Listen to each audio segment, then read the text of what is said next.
Assalamualaikum warahmatullahi wabarakatuh. Perkenalkan, nama saya Anggita Andasa Fitri dari Prodi Akuntansi Sore. Saya ingin mempresentasikan tentang bukti audit.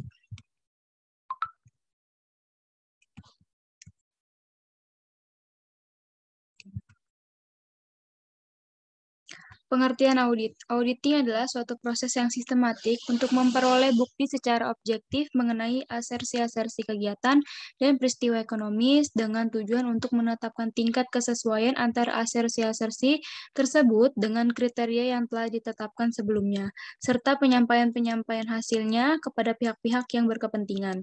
Pelaksanaan audit biasanya dilakukan oleh pihak auditor yang kompeten, bersifat objektif, dan tidak memihak. Secara umum, tujuan dari audit itu sendiri yaitu untuk memverifikasi bahwa data yang dievaluasi oleh audit telah berjalan sesuai standar, regulasi, dan praktik yang berlaku.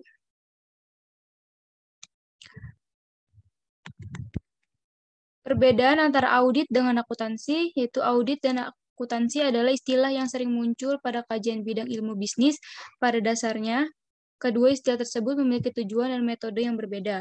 Yang pertama, akuntansi menggambarkan suatu aktivitas mengidentifikasikan transaksi dan bukti yang dapat berpengaruh terhadap perusahaan atau pemerintah. Selain mengidentifikasi, kegiatan ini juga mencangkup pengukuran, pencatatan, serta pengklarifikasian bukti dan transaksi untuk selanjutnya yang dibuatkan ringkasan atau ikhtisar dalam catatan akuntansi. Yang kedua, sementara itu, audit sendiri, atau dalam hal ini auditing laporan keuangan mencangkup kegiatan dalam memperoleh dan menilai bukti yang berkaitan dengan laporan keuangan. Kegiatan ini memungkinkan auditor meneliti tingkat kelayakan atau kewajaran suatu laporan keuangan, apakah telah disajikan secara wajar sesuai dengan prinsip akuntansi terima umum atau PABU atau tidak. Dengan begitu, banyak istilah serta konsep penting yang berhubungan dengan dasar akuntansi serta pengetahuan umum dalam bidang ilmu auditing. Buku istilah-istilah akuntansi dan auditing hadir untuk membantu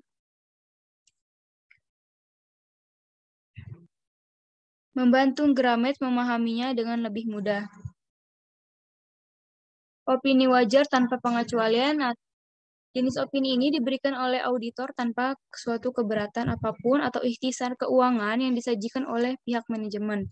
Yang pertama ada laporan ini dibuat jika terdapat keadaan seperti seluruh bukti audit yang dibutuhkan telah terkumpul dan tercukupi. Yang kedua, telah mengikuti standar umum yang telah berlaku. Yang ketiga, auditor telah menjalankan tugasnya sehingga memungkinkan untuk bisa memastikan kinerja lapangan setelah berjalan sesuai ketentuan.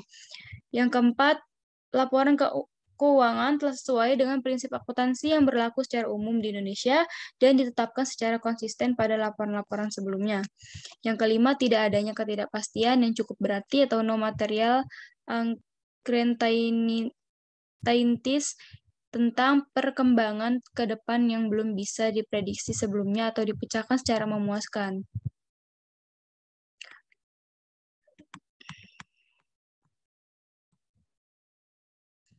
Opini wajar dengan pengecualian. Auditor hanya menyatakan opini wajar dengan pengecualian ketika satu, auditor telah memperoleh bukti yang cukup dan tepat menyimpulkan bahwa kesalahan penyajian baik secara individual maupun secara agregasi adalah material tetap tidak pervasif terhadap laporan keuangan atau auditor tidak memperoleh bukti yang cukup dan tepat yang mendasari opini audit. Tetapi auditor menyimpulkan bahwa pengaruh kesalahan penyajian yang tidak terdeteksi yang mungkin timbul terhadap laporan keuangan jika ada dapat menjadi material tetapi tidak pervasif. Yang ketiga, opini tidak wajar, pendapat yang diberikan auditor dalam menyatakan ketidaksetujuannya atau ikhtisar keuangan oleh pihak manajemen dapat diklarifikasikan ke dalam bentuk opini tidak wajar. Hal ini dapat disebabkan oleh keyakinan auditor bahwa ikhtisar keuangan yang ada sebenarnya tidak layak. Opini wajar tanpa pengecualian paragraf penjelasan. Jenis opini yang satu ini diberikan oleh auditor atas dasar keadaan tertentu yang tidak memiliki dampak secara langsung terhadap pendapat wajar. Perbedaan dari jenis opini ini terletak pada paragraf penjelasan yang diberikan oleh auditor terkait dengan keadaan tertentu yang telah dinyatakan sebelumnya. Beberapa jenis keadaan yang dapat memicu Mofield unqualified opinion adalah satu, sebagian dari pendapat auditor ditarik dan dari pendapat auditor independen lainnya. Yang kedua, tidak ketersediaannya aturan yang jelas terkait dengan laporan keuangan sehingga berpotensi dianggap menyimpang dari SAK atau standar akuntansi keuangan. Yang ketiga, adanya pengaruh ketidakpastian peristiwa masa yang akan datang dan hasilnya tidak dapat diperkirakan. Opini tidak menyatakan pendapat diberikan auditor ketika auditor tidak memperoleh bukti yang cukup dan tepat untuk mendasari opini audit dan auditor tidak menyimpulkan bahwa pengaruh kesalahan penyajian material yang tidak terdeteksi yang mungkin timbul terhadap laporan keuangan jika ada dapat bersifat material dan pervasif.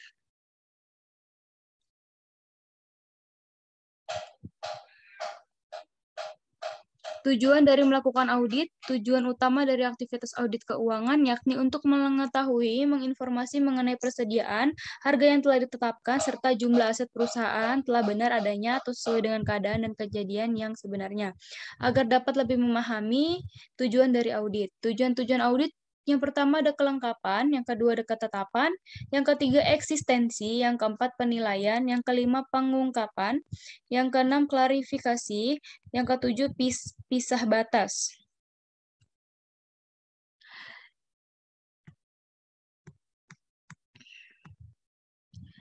Di sini ada jenis-jenis bukti audit. Yang pertama ada pengujian fisik, yang kedua konfirmasi, yang ketiga dokumentasi, yang keempat prosedur analitis, yang kelima wawancara dengan klien, yang keenam perhitungan ulang, yang ketujuh observasi. Jenis audit menurut pemeriksaan, yang pertama ada audit laporan keuangan, yang kedua audit operasional, yang ketiga audit ketaatan, yang keempat audit kinerja. Jenis audit menurut luas pemeriksaan. Yang ada dua, yang pertama pemeriksaan umum dan kedua pemeriksaan khusus. Bukti audit terdiri dari data akuntansi dan semua informasi penguat dalam bentuk soft copy maupun hard copy.